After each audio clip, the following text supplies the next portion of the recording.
પ્રાર્થના કરી. હા, સ્વામિનારાયણ ભગવાને વચનામૃતમાં લખ્યું છે ને કે અમારો સ્વભાવ કેવો છે. સ્વામિનારાયણ ભગવાન શું કહે છે? અમારો સ્વભાવ એવો છે, ઘડીકમાં રાજીએ નથી થઈ જતા અને ઘડીકમાં નારાજે ન થઈ જઈએ. કોઈક કંઈક અધર્મ કરી લાવે, કંઈક અપરાધ કરી લાવે, કંઈક ધર્મનું ઓછું આચરણ કરે તો મહારાજ કહે છે અમે કોઈ દિવસ એના પર નારાજ થતા નથી. આજ નહીં તો કાલ કરશે, કંઈક પણ કરશે. અને કોઈ ભજન કરવા માંડી પડે ને તો મહારાજ કહે છે અમે તરત રાજી પણ નથી થઈ જતા. કેમ કે બરોબર ચકાસણી કરીએ છીએ એનું ભજન કેટલું સાચું છે, કેટલું સ્વાર્થમય છે, કેટલું દેખાડા વાળું છે, કેટલું દંભ વાળું છે, કેટલું આડંબર વાળું છે. બધી ચકાસણી કરી અને પછી રાજી થયા જેવું લાગે ને તો રાજી થઈએ. આ ભગવાન સ્વામિનારાયણ નો સ્વભાવ. એટલે ભગવાન નરનારાયણ એ પણ એવા જ છે ને. નરનારાયણ એ જ સ્વામિનારાયણ, સ્વામિનારાયણ એ જ નરનારાયણ. ત્યાંથી જ પ્રગટ થયા છે. એ ભગવાન નરનારાયણની 3000 વર્ષ સુધી પ્રાર્થના કરી, તપ કર્યું, ત્યારે કંઈક પ્રસન્ન થયા. આજે ભગવાન શ્રી કૃષ્ણ અંતર ધ્યાન થયા ને એને 5200 ઉપર વર્ષો વીતી ગયા છે. 5235 વર્ષ થયા. ઉદ્ધવજી અંતર ધ્યાન થયા તરત જ 2-3 વર્ષ પછી પહોંચી ગયા છે દ્વારિકામાં, બદ્રિકાશ્રમ ધામમાં પ્રાર્થના કરવા મળ્યા. 3000 વર્ષના અંતે જયારે ભગવાન નરનારાયણ ઋષિ પ્રસન્ન થયા ત્યારે ઉદ્ધવજીને કહે છે કે હે ઉદ્ધવ, બોલ શું ઈચ્છા છે તારી, માગ કઈ જોઈએ છે. એટલે ઉદ્ધવજી કહે છે કે હે પ્રભુ, જગતના પદાર્થો તો હું છોડી બેઠો છું, ત્યાગી બની ગયો, સાધુ બની ગયો.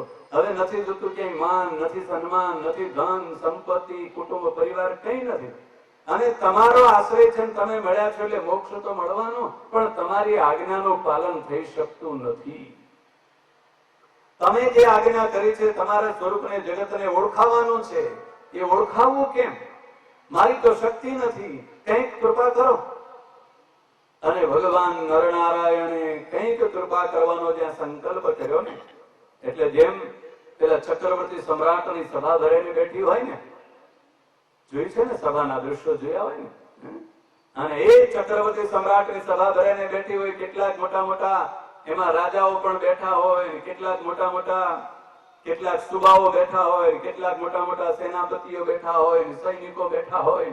એ રાજાને કંઈક જો કામ કરવાનું આમ ઉભો થાય સિંહાસનમાંથી તો બધી આખી સભા આમ હડપ દઈને ઉભી થઈ જાય. અરે અમે બતાવો, અમને બતાવો, આ કામ અમે કરી નાખીએ, આ આજ્ઞા હુકમ અમને આપો. આમ બધી તરત તૈયારી થવા મળે. ભગવાન નરનારાયણ ઉદ્ધવજીની પ્રાર્થના સાંભળીને કંઈક સંકલ્પ પૂરો કરવા જ્યાં વિચાર કરે છે, સંકલ્પ કરે છે કે ઉદ્ધવજીને કંઈક મદદ કરવી, ત્યાં તો 33 કરોડ દેવતાઓ, મોટા મોટા લોકપાલો ભગવાન નરનારાયણને 2 હાથ જોડીને કહે છે કે ઓ પ્રભુ, આ તો નાનકડું એવું કામ કહેવાય, તમારા સ્વરૂપને ઓળખાવવું એમાં શું, જ્ઞાન આપવું એમાં શું, આ અમને આજ્ઞા કરો ને, આપને ક્યાં તસ્દી લેવાની જરૂર, અમે કરી આવીએ. આ કામ તો ઓલો કે છે હું કરી આવું, પેલો કે છે હું કરી આવું, પેલો કે છે હું કરી આવું. આમ કેટલા બધા તૈયાર થઈ ગયા. ભગવાનના સ્વરૂપને ઓળખાવા માટે સૌ તૈયાર થયા. કેમ કે ભગવાનનો રાજીપો મળે, પરમાત્માના કામ ને આજ્ઞા પાલન કરવાનો રાજીપો મળે. આટલા બધા દેવતાઓ અને લોકપાલો તૈયાર થયા. એમાં કૈલાસપતિ ભગવાન શિવ હતા, ભગવાન શંકર ઉભા થયા. બેસી જાઓ બધા, તમારું કોઈનું કામ નથી, હું છું ને. અને શંકરનું, ભોળાનાથનું નામ સાંભળે એટલે બધા દેવતાઓ ચૂપ થઈ ગયા, લોકપાલો ચૂપ થઈને બેસી ગયા. ભગવાન નરનારાયણને 2 હાથ જોડીને કૈલાસપતિ ભગવાન શિવ શંકર કહે છે કે તમારા સ્વરૂપનું જ્ઞાન આપવા તો હું જાઉં છું, કે તમે ચિંતા રાખશો નહીં, હમણાં આવું, કે આમ ગયો ને આમ આવ્યો, કે જગતને ઓળખાવી ના આવું. કે અને જગતનો ઇતિહાસ એમ કહે છે કે ભગવાન શંકર ત્યાં પૃથ્વી પર આદિ શંકરાચાર્ય સ્વરૂપે પ્રગટ થયા અને જગતને કેવલાદ્વૈત ઉપદેશનો જ્ઞાનનો ઉપદેશ આપ્યો, અદ્વૈત જ્ઞાનનો ઉપદેશ આપ્યો. સ્વામિનારાયણ ભગવાને પણ સ્વીકાર્યો કે શંકરાચાર્ય, આદિ શંકરાચાર્ય એ તો શંકરનો અવતાર છે, નિરાકાર બ્રહ્મનો ઉપદેશ આપ્યો. ઉદ્ધવજીને પ્રાર્થના કરવા વળી પાછું પહોંચવું પડે, મહારાજ હા તો જનરેશન ગેપ મોટો જબરદસ્ત આવી ગયો, કે હા નહીં ચાલે એવું. જે સુખ અમને મળ્યું છે, જે તમારા સાકાર સ્વરૂપની ઉપાસના અને ભક્તિનું સુખ મળ્યું છે, એવું સુખ તો જગતને ન મળ્યું. એટલે વળી પાછું કેટલાક વર્ષો સુધી ઉદ્ધવજીએ પ્રાર્થના કરી ત્યારે ભગવાન નરનારાયણ પ્રસન્ન થઈને કહે છે કે ચાલો ત્યારે હવે મારા સ્વરૂપને, ત્યાં ભગવાન જેના ઉપર આસન વાળીને બેઠા છે એવા શ્રેષ્ઠ નારાયણજી કહે છે કે મારા સલતથી ક્યાં લો છો, હું જાઉં. તમારા સ્વરૂપને જેવું હું ઓળખું છું અને મેં જે મારા શરીર ઉપર ધારણ કરી રાખ્યા છે એવું બીજું કોણ જાણે. હું ઓળખાઈ આવું હમણાં જગતને જો, અને ઉતાવળ નહીં કરું, શાંતિથી ઓળખાવીને આવીશ. પેલા ઉતાવળ કરીને ગયા. 32 વર્ષમાં તો આખા ભારતમાં જ્ઞાનનો પ્રચારનો ઝંડો વગાડી કૈવલાદ્વૈતનો ઉપદેશ આપીને જતા રહ્યા. 32 વર્ષે દેહ છોડી દીધો શંકરાચાર્ય. ભગવાન શંકર આવ્યા હતા, શ્રેષ્ઠ નારાયણજી આવ્યા 400 વર્ષે, અને ભગવાન શ્રેષ્ઠ નારાયણ રામાનુજાચાર્ય રૂપે, રામાનુજાચાર્ય શ્રેષ્ઠ નારાયણનો અવતાર, સાકાર પરમાત્માના સ્વરૂપની ઉપર ઉપાસનાનો ઉપદેશ આપ્યો જગતને. અને ઉતાવળ ન કરી 125 વર્ષ સુધી રહ્યા. 125 વર્ષ સુધી દેહ રાખ્યો. સમગ્ર ભારતમાં જ્યાં જ્યાં નાસ્તિકો હતા, જ્યાં જ્યાં અધર્મી હતો, ત્યાં ત્યાં જઈને પરમાત્માના દિવ્ય સ્વરૂપનો, સાકાર પરમાત્માની સ્વરૂપ ઉપાસના અને ભક્તિનો ઉપદેશ આપ્યો રામાનુજાચાર્યએ, જેને લક્ષ્મણાચાર્ય કહેવાય. પ્રસ્થાનત્રયી ઉપર જેમણે ભાષ્ય કર્યું, ભગવાન સ્વામિનારાયણે પણ એ જ પોતાના સિદ્ધાંતને સ્વીકાર કર્યો કે આ વિશિષ્ટાદ્વૈત સિદ્ધાંત એ અમારો સિદ્ધાંત છે.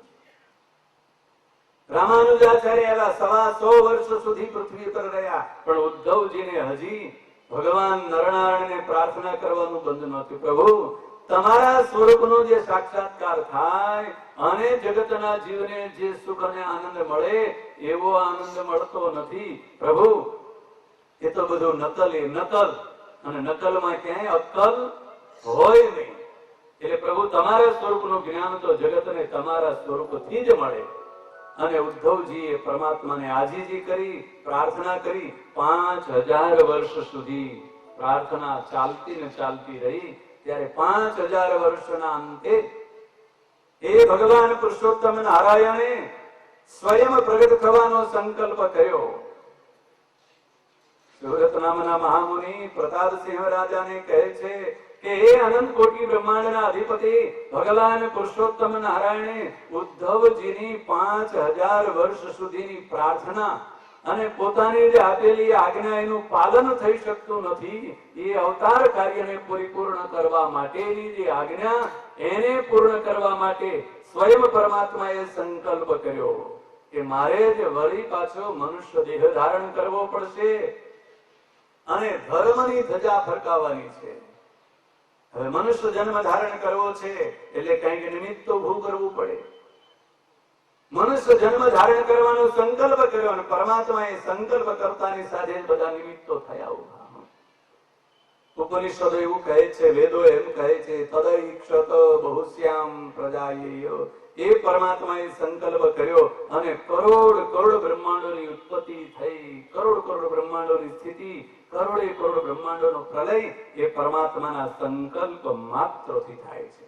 એવા પરમાત્માએ મનુષ્ય જન્મ ધારણ કરવાનો સંકલ્પ કર્યો અને ભારત વર્ષમાંથી 88,000 ઋષિ મુનિઓ, મરીચી આદિક એવા મહાન તપસ્વીઓ ભારતના ખૂણે ખૂણેથી, છેક કન્યાકુમારીથી લઈને જગન્નાથપુરી અને દ્વારિકાથી પ્રારંભ કરી અને સમગ્ર ભારતના મહાન મોટા મોટા તપસ્વીઓ, ભગવદ ભક્તો, ઋષિ મુનિઓ આ ભયાનક કળીકાળથી, અને એ ભયાનક કળીકાળમાં જે અધર્મ વ્યાપી ગયો હતો અને અધર્મથી દુઃખી દુઃખી થતી પ્રજાના સમાચાર લઈ અને ભગવાન નરનારાયણ ઋષિની પાસે આવ્યા.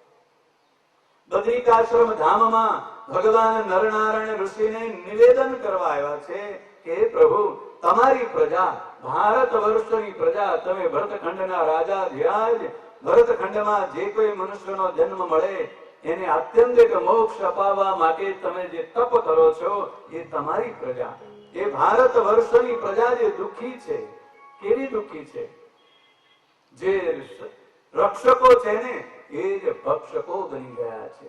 રાજ્ય સત્તામાં જ અધર્મ વ્યાપી ગયો છે.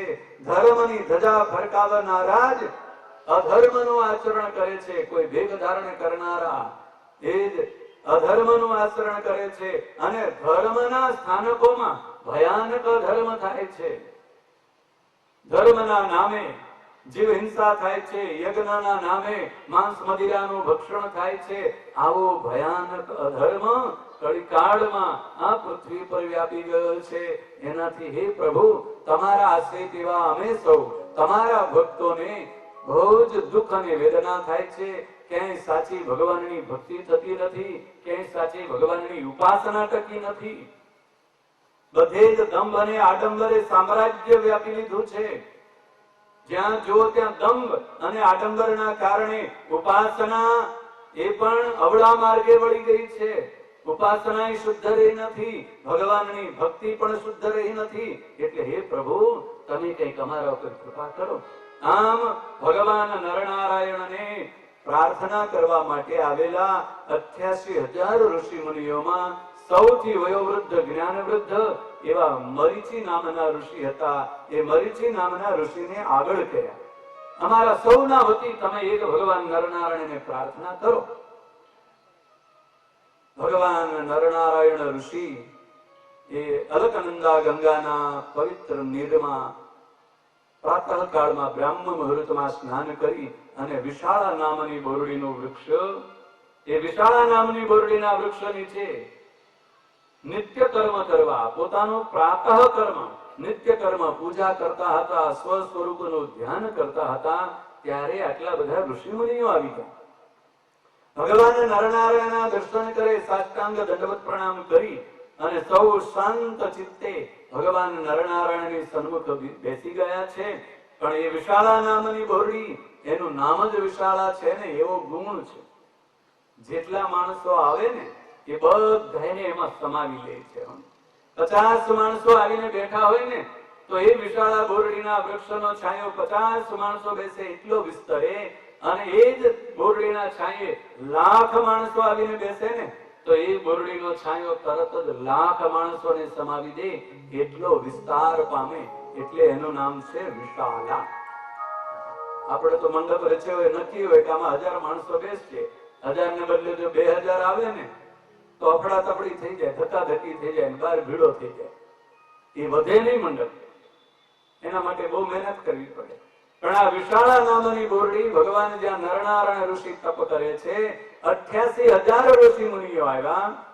88,000 ઋષિ મુનિઓ એ બોરડીની છાયા નીચે આવીને સમાઈ ગયા છે, શાંત ચિત્તે બેસી ગયા છે. ભગવાન નરનારાયણને પ્રાર્થના કરવા માંડ્યા.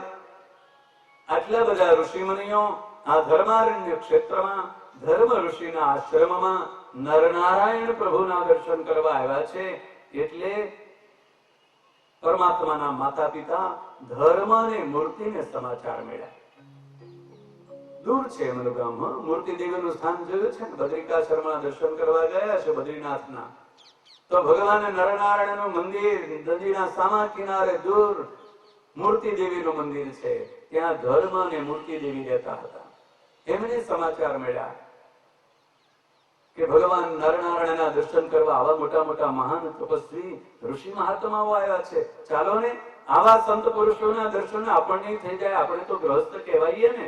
કોઈ સાધુના દર્શન થાય, કોઈ તપસ્વીના દર્શન થાય, કોઈ ઋષિ મહાત્માના દર્શન થાય, આપણું જીવન ધન્ય બની જાય.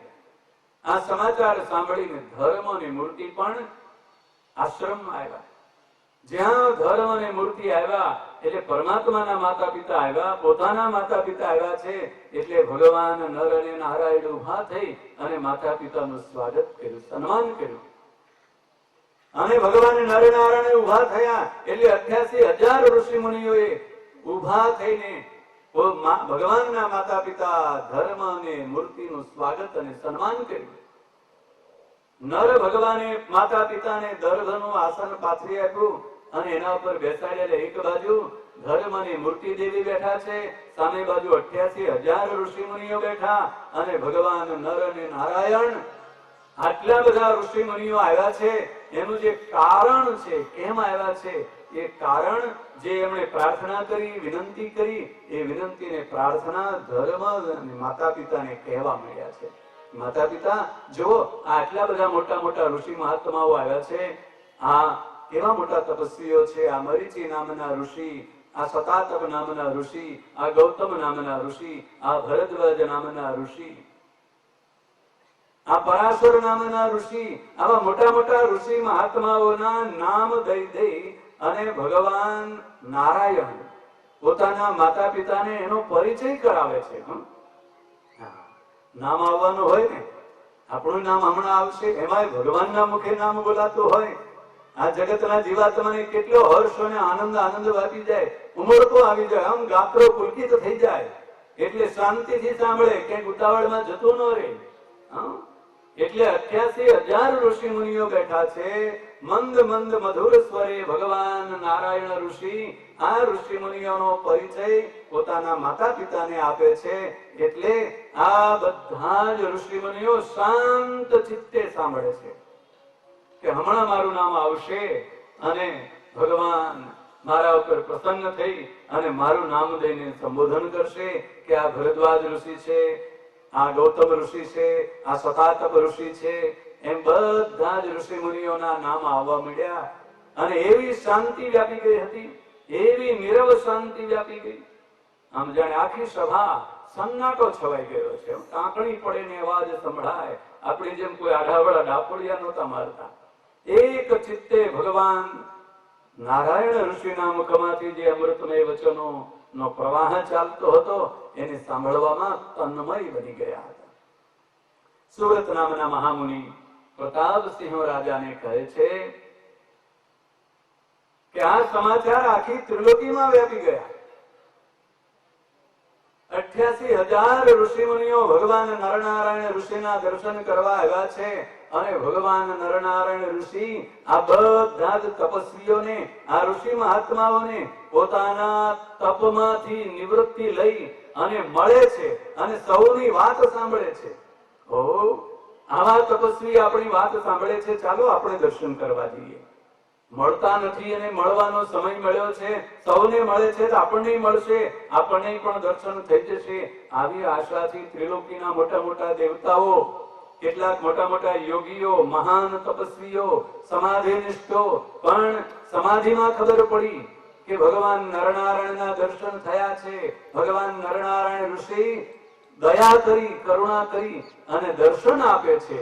દર્શન આપવાના જ્યાં સમાચાર સાંભળે પડાપડી થવા મળ્યો, દર્શન કરવા દોડાદોડ થવા મળ્યો.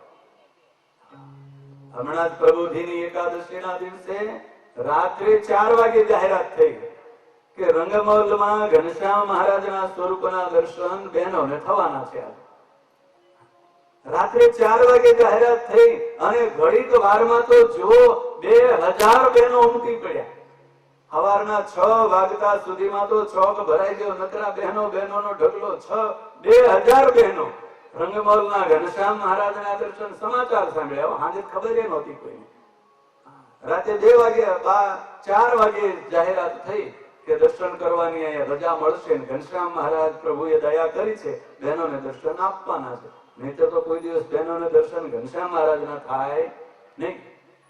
2000 બહેનો તૂટી પડ્યા. એમ ભગવાન નરનારાયણના સમાચાર ત્રિલોકીમાં વ્યાપી ગયા કે ભગવાન નરનારાયણ આ 88,000 ઋષિ મુનિઓને દર્શન દેવા પર્ણકુટીમાંથી બહાર પધાર્યા છે અને દર્શન થાય છે. એટલે આખી ત્રિલોકીના મોટા મોટા દેવતાઓ, યોગીઓ અને તપસ્વીઓ અને સિદ્ધો ભગવાન નરનારાયણના દર્શન કરવા બદ્રિકાશ્રમ ધામમાં ઉમટી પડ્યા. એટલા બધા ઋષિ મુનિઓ આવવા મળ્યા છે ને, એ બધા જવા મળ્યા છે. એના સમાચાર કૈલાસમાં સમાધિમાં બેઠેલા દુર્વાસા મુનિને પણ ખબર પડી. ભગવાન નરનારાયણના દર્શન કર્યા, ઘણા વર્ષો થઈ ગયા, હાલો ને આપણે જઈએ. અને દુર્વાસા મુનિ સમાધિમાંથી ઉભા થયા, તપ કરતા હતા. ત્યાંથી કૈલાસમાંથી સીધા આવ્યા બદ્રિકાશ્રમ ધામમાં. ભગવાન નરનારાયણ ઋષિના દર્શન કરવા આવેલા અસંખ્ય મહાત્માઓ, મહાપુરુષો, તપસ્વીઓ, યોગીઓ એને ભગવાન નારાયણ ઋષિના મુખમાંથી નીકળતા અમૃતમય વચનો એ સાંભળવામાં એવા તલ્લીન બની ગયેલા હતા. 88,000 ઋષિ મુનિઓ સભામાં બેઠા હતા. ભગવાન નારાયણ ઋષિના અમૃતમય વચનો સાંભળતા હતા અને દુર્વાસા મુનિ આવી ગયા પાછળ સભામાં દૂર ઉભા રહ્યા. કૈલાસમાંથી આવ્યા હતા ને, થોડુંક આમ પાવર હતો. કોણ જાણે કંઈક એવો પાવર હતો કે મારા જેવો તપસ્વી બીજો કોઈ નહીં. અને શાસ્ત્રનો નિયમ છે, કોઈ તપસ્વી આવે, કોઈ વડીલ આવે, કોઈ મોટો પોતાનો વડીલો આવ્યા હોય તો એનો આગતા સ્વાગતા કરીને આસન બેસવાનું પહેલા એને આપવું જોઈએ. અને દુર્વાસા મુનિ આવીને ઉભા રહ્યા. પણ આટલા બધા ઋષિ મુનિઓ ભગવાન નારાયણ ઋષિના અમૃતમય વચનો સાંભળવામાં તલ્લીન બની ગયા હતા. કોણ આવ્યું ને કોણ ગયું કઈ ખબર નથી. દેહનું ભાન ભૂલી અને પરમાત્માના સ્વરૂપના ચિંતનમાં નિમગ્ન બની ગયેલા ઋષિ મુનિઓને દુર્વાસા આવ્યાની ખબર ન પડી. અને દુર્વાસાને એમ કે આ તો ધર્મ ઋષિનો આશ્રમ, ધર્મારણ્ય ક્ષેત્ર, અહીંયા તો બધા ધર્મનું પાલન કરે. ધર્મ તો એમ કહે છે કોઈ વડીલ આવે, કોઈ તપસ્વી આવે એનું સ્વાગત કરવું જોઈએ. અરે મને તપસ્વી ન માને એ મારા કરતા મોટા તપસ્વી, પણ વડીલ તો હું ખરો ને બધાયનો. કેમ? દુર્વાસા બ્રહ્માજીના માનસ પુત્ર, સૌ પહેલા એમનો જન્મ થયેલો છે. બીજા બધા એમના નાના ભાઈઓ કહેવાય. સનકાદિકો સૌથી મોટા. પ્રથમ સતયુગમાં જ્યારે સંકલ્પ સૃષ્ટિ હતી ત્યારે પિતામહ બ્રહ્માજીએ 4 પુત્રોનો સંકલ્પ કર્યો અને સનકાદિક કુમારો પુત્ર રૂપે મળ્યા. સનત, સનંદન, સનાતન અને સનત કુમાર. પણ એ તો સંસારમાં જોડાણા ને, અમારે તો સંસારમાં રહેવું જ નથી, જગતમાં પગ મૂકવો નથી, જતા રહ્યા તપ કરવા. એટલે બ્રહ્માજીએ બીજા માનસ પુત્રો ઉત્પન્ન કર્યા કેટલાક. એમાં દુર્વાસા મુનિ પણ બ્રહ્માજીના માનસ પુત્ર. એટલે તમારો બધાયનો હું વડીલ અને આવ્યો અને મારું સ્વાગત ન કરો? આવા ધર્મ ઋષિના આશ્રમમાં અધર્મનું આચરણ કરો છો, તમને તો દંડ દેવો જોઈએ. અને દુર્વાસા મુનિના ક્રોધનો પારો મળ્યો આગળ વધવા. આગળ વધતા વધતા એવો પારો આગળ વધ્યો દુર્વાસા મુનિથી હવે રહેવાતું નથી. સહન ન થયું કે મારું અપમાન કર્યું, મારી અવગણના કરી તો બીજાની શું નહીં કરે આ અવગણના. એટલે શ્રાપ આપો. અને દુર્વાસા મુનિ ઊંચો હાથ કરી અને સમગ્ર સભાને ભયાનક શ્રાપ આપ્યો કે જાઓ આ ભયાનક કળીકાળમાં મનુષ્ય જન્મ ધારણ કરો અને મનુષ્ય દેહ ધારણ કરી અને અધર્મીઓ અને અજ્ઞાનીઓના અપમાન અને તિરસ્કારને સહન કરો. દુર્વાસા મુનિના ભયાનક કઠોર શબ્દો સાંભળી અને આખી સભા ધ્રુજી ઉઠી. ભયભીત થઈ ગયા ઋષિ મુનિઓ, તપસ્વીઓ. જે ભયાનક કળીકાળની ફરિયાદ કરવા અમે ભગવાન નરનારાયણની પાસે આવ્યા, દુઃખ દૂર કરવાની પ્રાર્થના કરવા આવ્યા, અને એ જ દુઃખ ભોગવવાનું આપણા માથે આવશે જોઈને આવ્યા હતા. જે દુઃખને જોયું હોય ને એ જો ભોગવવાનો વારો આવે ને તો આમ કમકમાટી ઉઠી જાય. આવું દુઃખ પાણા તોડતો કોઈને જોયો હોય અને બરોબરના ઉતરાને ચિત્રાના વાયરા વાતા હોય, પછી બાજરી વાટતા જોયો હોય, અને પછી ઓલો શહેરમાં રહેતો એને મોકલે કે જા આ બાજરી વાટવા તારે જવું પડશે. આ ઉતરાના ચિત્રાના વાયરા વાય જગતમાં એવું કે કેટલાય થઈ ગયા બાવા. હમણાં જ આ પૂરા થયા તો હજી તો ચાલે છે એના નક્ષત્રો. પણ એ જે દુઃખ જોયું હોય સામે આમ અને એ ભોગવવાનો વારો આવે ને આમ કમકમાટી ઉઠે. આ 88,000 ઋષિ મુનિઓ પૃથ્વી પર અધર્મનો જે વ્યાપ વ્યાપી ગયો હતો, અને એ અધર્મના કારણે જે અજ્ઞાની માણસો આસુરી વૃત્તિ વાળા ભગવાનના ભક્તોને હેરાન કરતા હતા, પરેશાન કરતા હતા, એને દુઃખ આપતા હતા, એને કષ્ટ આપતા હતા, એ જોઈને આવ્યા હતા. અને એવું દુઃખ આપણે ભોગવવાનો વારો આવશે એ જોતાની સાથે જ આ ઋષિ મુનિઓ ભયભીત થઈ ગયા. દુર્વાસા મુનિને કોઈ કરગરવા મળ્યા, કોઈ રડવા મળ્યા, કોઈ મૂર્છિત થઈ ગયા. પણ દુર્વાસા મુનિ એવા કઠોર સ્વભાવના, બસ હું કોઈ દિવસ શ્રાપ આપું એ પાછો તો ન જ લઉં. ઋષિ મુનિઓ તો થાક્યા, અને ઋષિ મુનિઓ થાક્યા, દુઃખી થયેલા જોઈ અને ભગવાનના પિતા ધર્મ ઋષિ બહુ ધીરજવાન, ગંભીર સ્વભાવના, જાજુ બોલે નહીં, બહુ વાતો ન કરે, પણ જે બોલે ને એ એવું સત્ય ને સનાતન વાક્ય બોલે. એવા ધીર ગંભીર સ્વભાવના ધર્મ સભામાં ઉભા થયા. દુર્વાસા મુનિને જઈને સાષ્ટાંગ દંડવત પ્રણામ કર્યા, 2 હાથ જોડીને નમસ્કાર કર્યા. આ વિવેક અને વિનય સ્વામિનારાયણ ભગવાન એવું કહે કે જેનામાં વિવેક હોય ને અને જેનામાં નમ્રતા હોય એ જગત આખાને જીતી લે.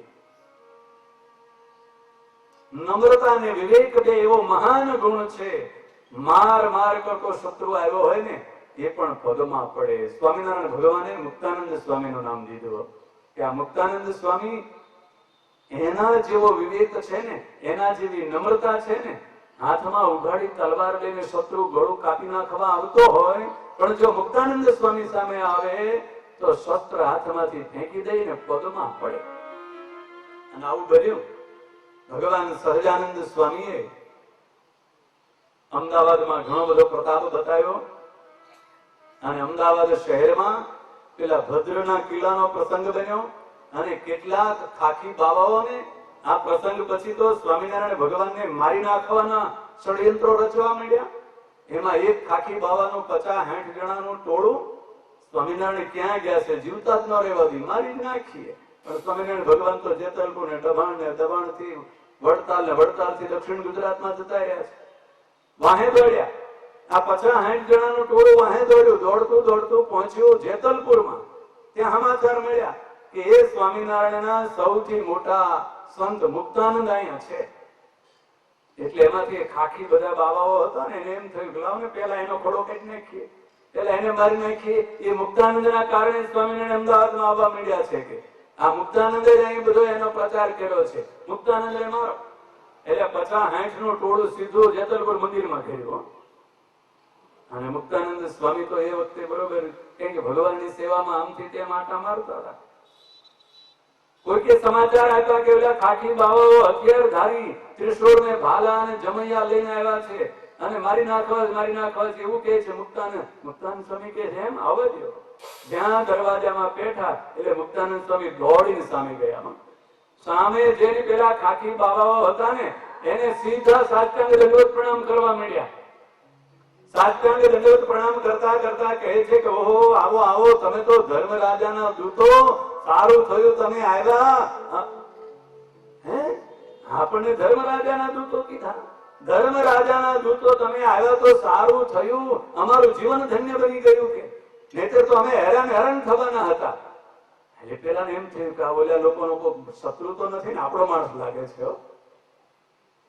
તમે ન આવ્યા હોત તો અમારે તો ભૂલી દશા થવાની હતી. બહુ સારું થયું તમે આવ્યા ધર્મરાજાના દૂતો.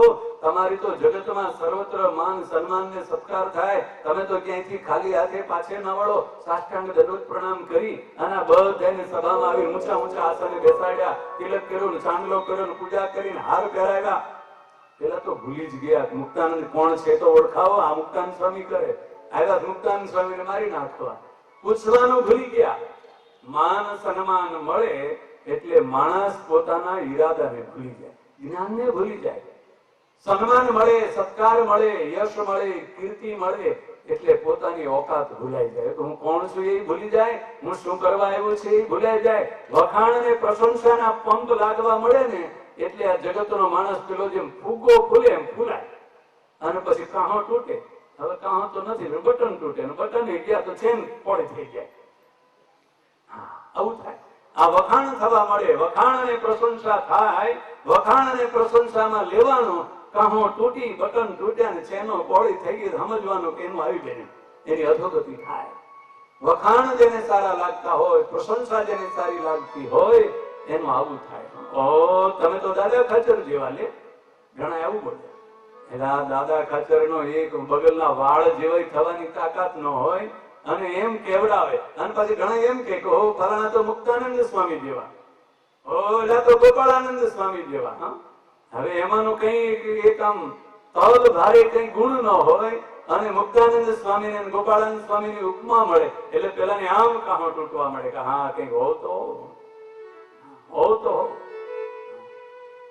દાદા ખાચર જેવા, પરબતભાઈ જેવા આવા માણસ, આ લોકો આવી વાતો કરે. એમ પ્રશંસા ને વખાણ જગતના જીવ માત્ર ને, ભક્ત હોય કે અભક્ત હોય, એ સૌને વાલી લાગે. મુક્તાનંદ સ્વામી વખાણ કર્યા, પ્રશંસા કરીને ઓલા ભૂલી ગયા કે અમે કોને મારવા આવ્યા છે, શું કરવા આવ્યા, આ કોણ અમારું સન્માન કરી એ ભૂલાઈ ગયું. પૂછ્યું નહીં ભાઈ તારું નામ શું? નામ પૂછે તો ખબર પડે ને. ખવડાવી પીવડાવી મુક્તાનંદ સ્વામી વળાવી દીધા. જાઓ આ મુક્તાન સ્વામી કઈ ડખો ગમે નહીં, ખબર આવી પીડ્યો સન્માન કરીને ગયા, બોલ્યા ભૂલી ગયા હતા મારી નાખવા આવ્યા. આ વિનમ્રતા અને નમ્રતા સદગુણ મોટામાં મોટો. ભગવાનના પિતા ધર્મ ઋષિમાં પણ આવો જ નમ્રતાનો ગુણ, વિનમ્રતા પૂર્વક વિનય પૂર્વક દુર્વાસા મુનિને બે હાથ જોડીને સાષ્ટાંગ દંડવત પ્રણામ કરી અને ધર્મ ઋષિ કહેવા મળ્યા કે હે ગુરુ મહારાજ, તમે તો મારા ગુરુ છો, અમારા જેવા ગૃહસ્થના આંગણે તમે પધાર્યા, તમારા ચરણારવિંદથી અમારા ગૃહસ્થનું ઘર તો પાવન બની ગયું. તમારા જેવા સંત મહાત્મા, તમારા જેવા તપસ્વીના ચરણારવિંદ અમારા જેવા ગૃહસ્થના ઘરે આંગણે પડવા એ તો કેટલાય જન્મ જન્માંતરોના સત્કર્મ પુણ્ય કર્મ ભેળા થાય ત્યારે તમારા જેવા સંત ગૃહસ્થના આંગણે આવે. અને દુર્વાસા મુનિને બહુ મીઠું લાગ્યું. સારું લાગે ને, વખાણ તો હોવ ને સારા લાગે. અને પછી ધર્મદેવ કહે છે કે ગુરુ મહારાજ, આ મારું ઘર, મારો આશ્રમ કહેવાય છે, અને અમે રહ્યા ગ્રહસ્થ. એટલે ગ્રહસ્થોને ઘર હોય, ત્યાગીને તો ઘર હોય નહીં, ત્યાગીને તો કઈ ઠેકાણું ન હોય, જ્યાં જાય એનું ઘર. આ બધા મારા આંગણે આટલા બધા તપસ્વીઓ, મરીચી આદિ ઋષિ મુનિઓ આવ્યા છે, એ બધા મારા મહેમાનો છે. તમારું સન્માન કરવું, તમારો સત્કાર કરવો એ જવાબદારી તો મારી છે. અને મેં તમારું સન્માન ન કર્યું, સત્કાર ન કર્યો, એટલે તમારે જેટલો પણ કઠોરમાં કઠોર દંડ દેવાનો હોય બધો મને દ્યો. પણ આ બધા સાધુ મહાત્માઓ, 88,000 ઋષિ મુનિઓ બિચારા નિર્દોષ છે, નથી એનું ઘર, નથી એનું સ્થાન, અને એ તો સાધુ, એ તમારું બિચારા શું સન્માન કરે? એટલે વાંક તો મારો છે.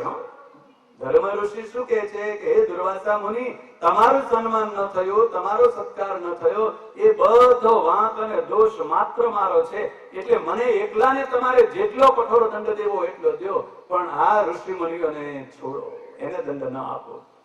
અને દુર્વાસા જેવા દુર્વાસા પથ્થર હૃદયના દુર્વાસા મુનિનું હૃદય પણ પીગળી ગયું ધર્મદેવની વિનમ્રતા આગળ, એમની નમ્રતા અને વિનયની આગળ.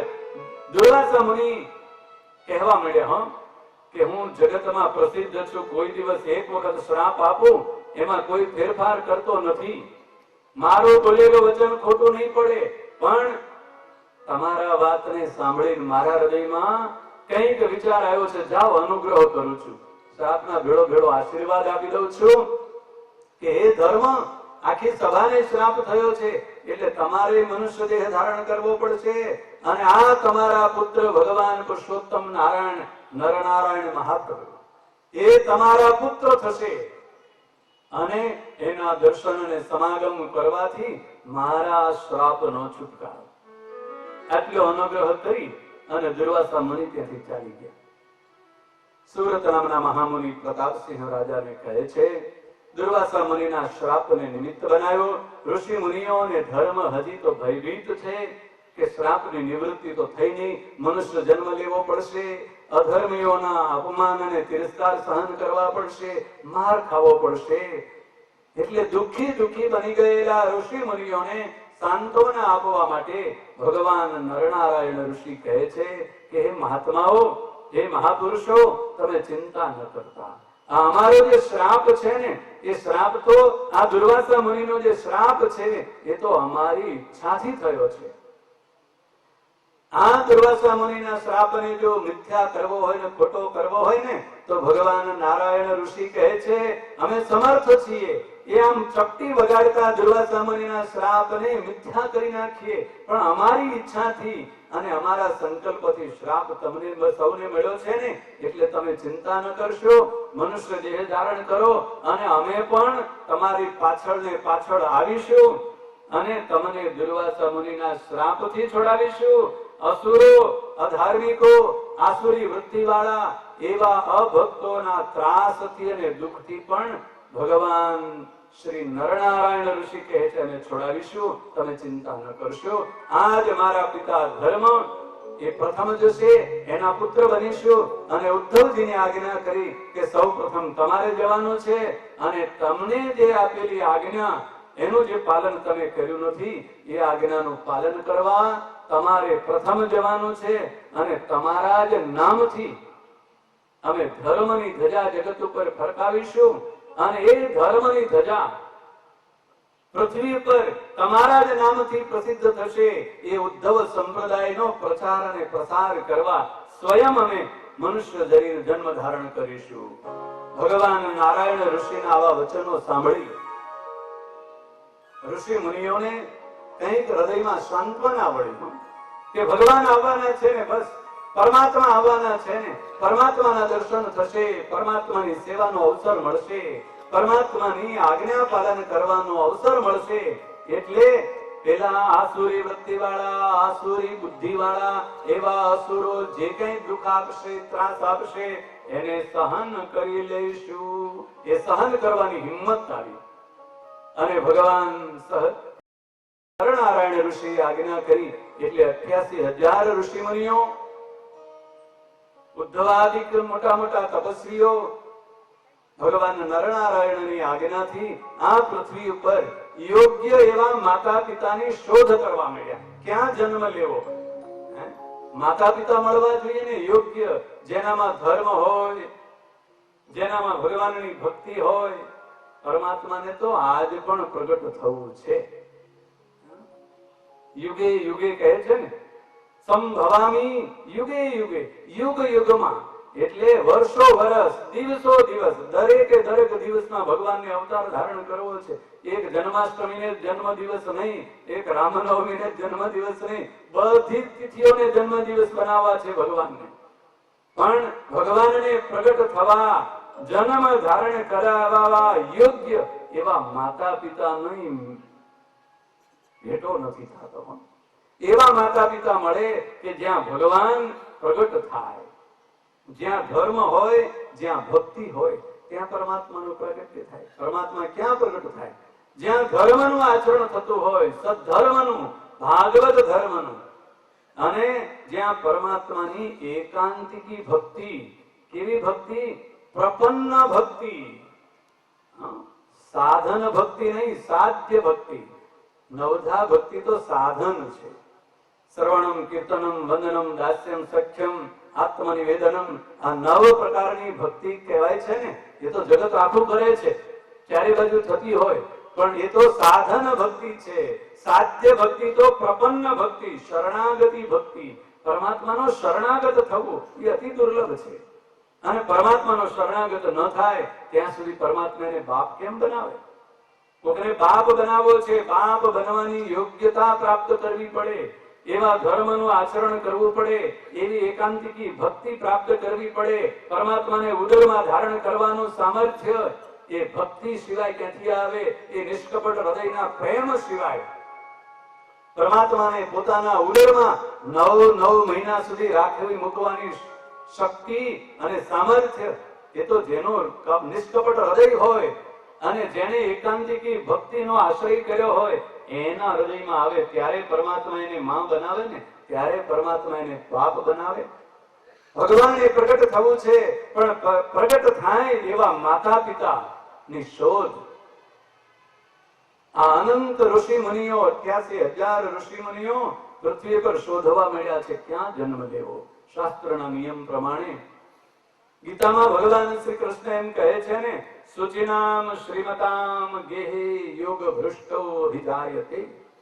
આ યોગ થઈ ગયેલો છે, પરમાત્મા સામે મળ્યા છે અને મનુષ્ય દેહ ધારણ કરવો છે તો ક્યાં જન્મ ધારણ કરે? કોઈ શ્રીમંત ના ઘરે, કોઈ ધનવાન સંપત્તિવાન હોય, સાત્વિક ધનવાળો, સાત્વિક સંપત્તિ વાળો, એને શ્રીમંત કહેવાય. અને કોઈ સુચિનામ અતિ પવિત્ર પરમાત્માનો એકાંતિક ભક્ત હોય, ધર્મનું આચરણ કરતો હોય, પરમાત્માની એકાંતિકી ભક્તિ કરતો હોય, જગતના કોઈ પણ પદાર્થોમાં, વિષયોમાં, ધન સંપત્તિ અને વૈભવોમાં જેને સહેજ પણ આસક્તિ નથી, એવો જે શુચિ અતિ પવિત્ર એવો જે જીવાત્મા, એને ત્યાં યોગ ભ્રષ્ટ એવો જીવાત્મા જન્મ ધારણ કરે. આટલા બધા ઋષિ મુનિઓ સમગ્ર ભારત વર્ષના ખૂણે ખૂણે એવા પવિત્ર અને એવા કોઈ શ્રીમંત જે સાત્વિક જેની પાસે ધન સંપત્તિ હોય એને ત્યાં જન્મ લેવા, એને ત્યાં મનુષ્ય દેહ ધારણ કરવાની તૈયારીઓ કરવા માંડ્યા. ઋષિ મુનિઓ પરમાત્માનું સ્મરણ કરતા કરતા પૃથ્વી પર વિચરણ કરે છે અને શોધે છે કે આપણે ક્યાં જન્મ ધારણ કરવો અને પરમાત્માને પ્રાપ્ત કરવા. મનુષ્ય દેહ ધારણ કરી અને એ મનુષ્ય દેહનું લક્ષ્ય તો એક જ છે, એ પ્રગટ ભગવાન પુરુષોત્તમ નારાયણ મનુષ્ય દેહ ધારણ કરે એટલે એમની સેવા કરવી, એમની આજ્ઞાનું પાલન કરવું, તો આ જીવાત્માને આત્યંતિક મોક્ષની પ્રાપ્તિ થાય. એવો જેનો સદવિચાર હોય એને પરમાત્માના ધામની પ્રાપ્તિ થાય. તો એવા પરમાત્માના સદવિચારને આપણા હૃદયમાં ધારણ કરી અને મનમાં સંકલ્પ કરીએ કે આપણો આ મનુષ્ય દુર્લભમાં દુર્લભ એવો મનુષ્યનો દેહ મળ્યો છે. એ મનુષ્યના દેહથી અનંત કોટી બ્રહ્માંડના અધિપતિ સર્વ અવતારના અવતારી ભગવાન પુરુષોત્તમ નારાયણ એની સેવા કરવી, એની આજ્ઞાનું પાલન કરવું, એની ભક્તિ કરી અને આ મનુષ્ય દેહને સાર્થક કરવો અને એવી શક્તિને બળ એ ભગવાન પુરુષોત્તમ નારાયણ આપણને સૌને આપે. એટલે પરમાત્માના દિવ્ય નામોનું થોડીક ક્ષણો આપણે અહીંયા સ્મરણ કરી લઈશું. સ્વામી નારાયણ, સ્વામી નારાયણ,